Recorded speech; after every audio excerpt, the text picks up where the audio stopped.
देवगढ़ पहाड़ों की गोद में बसा एक शांत गांव था, जिसकी हवाओं में शांति के साथ साथ एक अनकहा भय भी घुला हुआ था। ये भय था जंगल के उस हिस्से का जहां कहते थे कि एक अदृश्य मंदिर है, एक ऐसा सूर्य मंदिर जो केवल कार्तिक पूर्णिमा की जादुई रात में प्रकट होता था और सूर्योदय की पहली किरण के साथ ही विलीन हो जाता था। पीढ़ियों से गांव के बड़े बूढ़े अपने बच्चों को उस जंगल की ओर जाने से रोकते आए थे, क्योंकि उनका मानना था कि जो भी उस मंदिर के रहस्य को जानने की कोशिश करता है वो या तो लौटता नहीं या फिर अपनी सुध-बुध खो बैठता है। इन्हीं किंवदंतियों की गूंज सुदूर शहर नालंदा के एक युवा विद्वान आरव तक पहुंची। आरव तर्क और विज्ञान का अनुयायी था। उसके लिए हर कहानी, हर रहस्य के पीछे एक तार्किक व्याख्या छिपी होती थी। वो इन गांव वालों की बातों को अंधविश्वास मानता था और उसने निश्चय किया कि वो देवगढ़ जाकर इस अदृश्य मंदिर के ढोंग का पर्दाफाश करेगा। वो अपनी यात्रा की तैयारी करने लगा। उसके मन में गांव वालों के लिए थोड़ी हंसी और अपने ज्ञान पर अटूट विश्वास था। देवगढ़ पहुंचकर आरव ने गांव वालों से बात की। उन्होंने उसे एक स्वर में चेतावनी दी। गांव के सबसे बुजुर्ग मुखिया ने उसे अपने पास बिठाकर समझाया, बेटा, कुछ सत्य तर्क से परे होते हैं। वो जंगल जीवित है और वो मंदिर कोई इमारत नहीं, स्वयं एक दिव्य चेतना है। अपने अहंकार को शांत करो और वापस लौट जाओ। लेकिन आरव पर उनकी बातों का कोई असर नहीं हुआ। उसके लिए ये सब मन का वहम था। कार्तिक पूर्णिमा की शाम होते ही, जब पूरा गांव दियों की रोशनी में नहाया हुआ था, आरव अपनी मशाल और थैला लेकर उस प्रतिबंधित जंगल की ओर चल पड़ा। जैसे ही उसने जंगल की सीमा में कदम रखा, उसे एक अजीब सी ठंडक का एहसास हुआ। शहर का शोर पीछे छूट गया था और अब केवल पत्तों की सरसराहट और किसी अनजाने कीड़े की झंझनाहट ही उसके कानों में पड़ रही थी। शुरुआत में तो सब कुछ सामान्य लगा, लेकिन जैसे जैसे वो अंदर जाता गया, जंगल का व्यवहार बदलने लगा। रास्ते अपने आप मुड़ जाते। जिन पेड़ों को वो पहचान के लिए चुनता, वे अपनी जगह बदलते हुए प्रतीत होते। हवा में अजीब सी फुसफुसाहटें थीं, जैसे कोई उसका नाम लेकर उसे पुकार रहा हो। एक पल के लिए आरव का तार्किक मन डगमगाया, पर उसने इसे अपनी थकान और डर का परिणाम मानकर झिड़क दिया। आधी रात का समय हुआ, घना अंधेरा था और चांद बादलों में छिपा हुआ था। आरव थक कर एक पेड़ के नीचे बैठ गया। उसे लगा कि ये सब व्यर्थ है, कोई मंदिर नहीं है और वो सुबह होते ही लौट जाएगा। तभी अचानक बादलों का पर्दा हटा और पूर्णिमा का चांद अपनी पूरी भव्यता के साथ आसमान में चमक उठा। उसकी दूधिया रोशनी जैसे ही जंगल के एक विशेष हिस्से पर पड़ी, एक चमत्कार हुआ। आरव के सामने पेड़ों के बीच से एक सुनहरी आभा फूट पड़ी। ये रोशनी इतनी कोमल और दिव्य थी कि आरव की आंखें चौंधिया गईं। उस रोशनी ने धीरे धीरे एक आकार लेना शुरू किया। हवा में सुनहरे कण तैरने लगे और देखते ही देखते एक विशाल, भव्य और अलौकिक मंदिर प्रकट हो गया। वो मंदिर पत्थर का नहीं, बल्कि स्वयं प्रकाश से बना हुआ लग रहा था। उसकी दीवारों पर की गई नक्काशी में ब्रह्मांड के रहस्य, ग्रहों की चाल और देवताओं की कहानियां अंकित थीं, जो उस दिव्य प्रकाश में जीवंत होकर धीमी गति से चल रही थीं।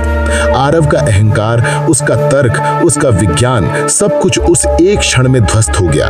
वो किसी मंत्रमुग्ध अवस्था में मंदिर की सीढ़ियों की ओर बढ़ने लगा। मंदिर के विशाल द्वार उसके पहुंचने से पहले ही अपने आप खुल गए, जैसे वे उसी का स्वागत कर रहे हों। अंदर का दृश्य बाहर से भी अधिक अविश्वसनीय था। मंदिर के भीतर हवा में हल्की सुगंध और एक दिव्य संगीत व्याप्त था।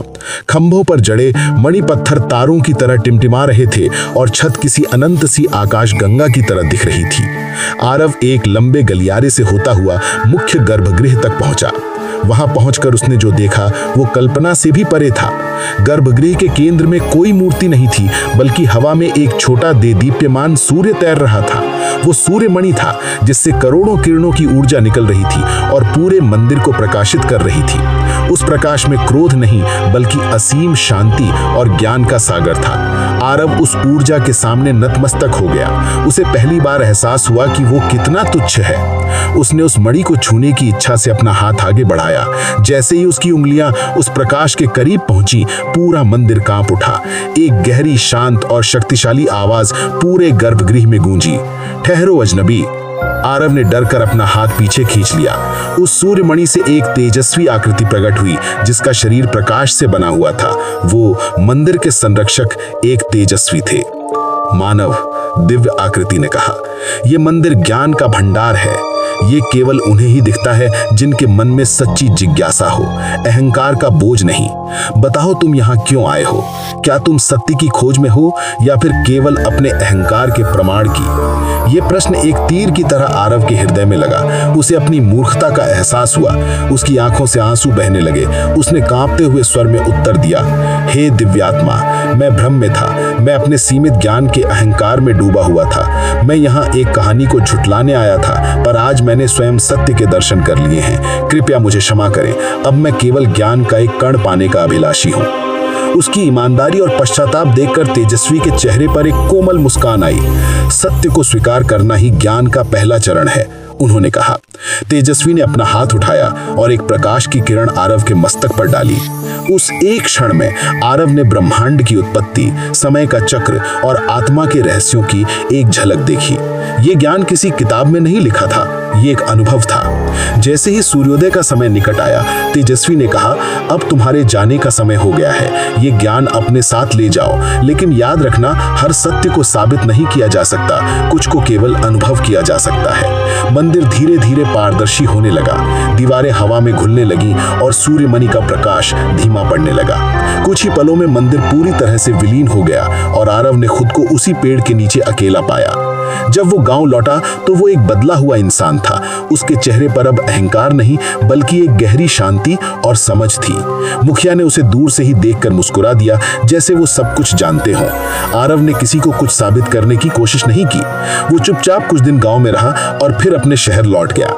उसने फिर कभी किसी रहस्य या किंवदंती का उपहास नहीं किया, क्योंकि वो जान चुका था कि ये ब्रह्मांड तर्क और विज्ञान की सीमाओं से कहीं अधिक विशाल और रहस्यमयी है। दोस्तों, आशा करता हूं आपको कहानी पसंद आई होगी।